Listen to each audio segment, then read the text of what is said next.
Hey you guys, what is going on? In this video, we are talking about PayPal stock. I'm going to be talking to you guys about some recent news with PayPal stock, what their growth status looks like these next few years, or even months to come. And lastly, my own stock price prediction with PayPal stock, so stay tuned. And I hope it is not too much to ask for an early thumbs up on this video, subscribe if you aren't already, and turn on those post notifications to be notified every time I post a new video.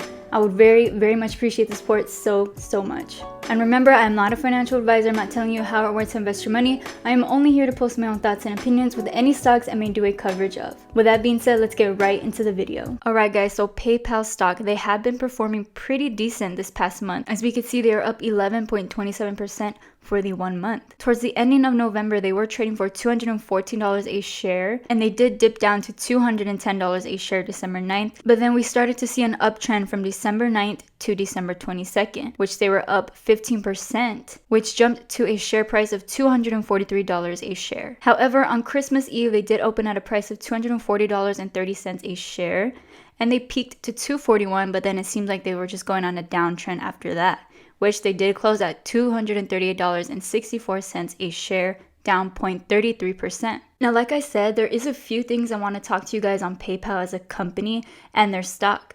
And this discussion is how their growth status is going to look very soon and towards the future.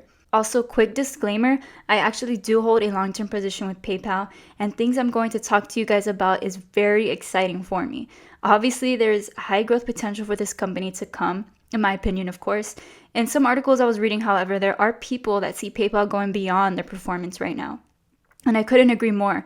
PayPal is really changing the game in the fintech industry, and I just don't see them slowing down anytime soon. I mean, yes, they do have competition with Square, but PayPal holds a strong ground, at least for me and what I see. Also, this pandemic has completely shifted how the banking industry works, and PayPal obviously has been benefiting from this, and we definitely see it in their new account growth and numbers. And we'll get more into this throughout the video, but first I want to start off with their growth status and what's to come in the near future. Now, just a day or two ago, I was reading this article on PayPal on investorplace.com titled 3 Reasons Why PayPal Will Continue to Gain into the New Year. And just a little while ago, I was talking about their account growth and how we can definitely see it in the numbers. As you can see, these are the latest metrics for PayPal's global platform for the latest quarter. With 361 million active accounts, 4 billion payment transaction, 247 billion in total payment volume, and 40.1 transactions per active account. And if you may know, which I'm pretty sure a lot of you know already, PayPal does own Venmo, which is just like Cash App, but Cash App is owned by Square. For Venmo, in the third quarter, there were 65 million users, and the TPV soared by 61% to $44.3 billion.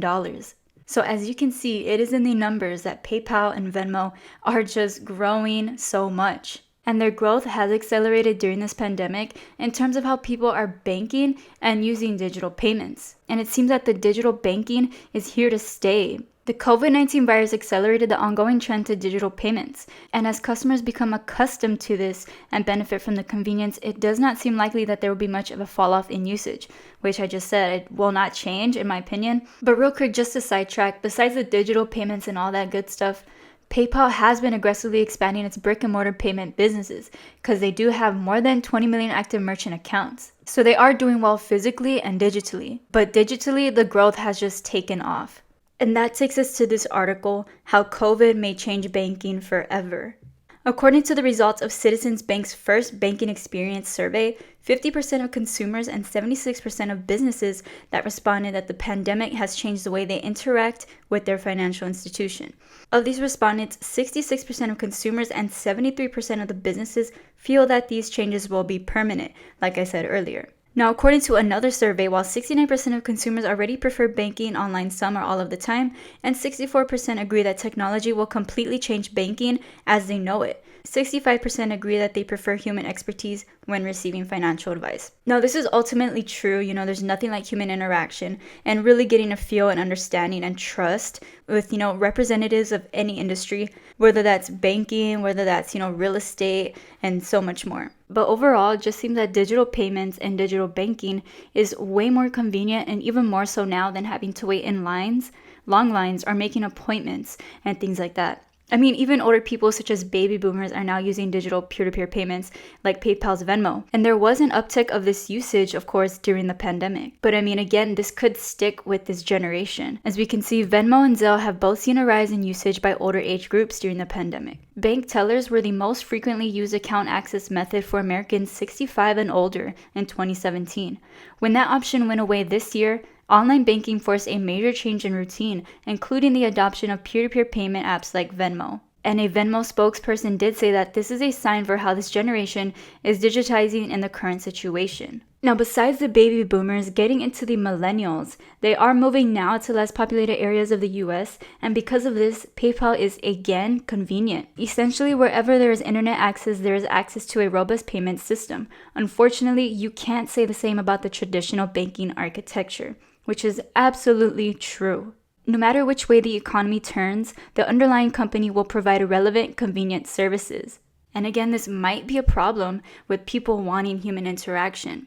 But I feel, in my opinion, we can see some innovation down the road and solutions within digital payment platforms like PayPal to substitute with this in terms of interacting with humans and just getting that guidance. Because again, PayPal is just so innovative and they adapt to the consumer. So in my opinion, I can highly likely see this. Now this leads me to my stock price prediction for PayPal. With everything going on with the shift to digital payments during this pandemic and digital banking growing at great rates, in my opinion, I can see PayPal stock hitting within this next year $340 to $350 a share. Now remember, my prediction also deals with the fact that I'm in a position with PayPal and I do see high growth for this company, as they are in the fast-growing fintech industry. And we are seeing more and more banking institutions that are applying financial technology in their platforms. So I'm very excited for PayPal and their company, and I'm excited to see what new innovations they have in store for the future.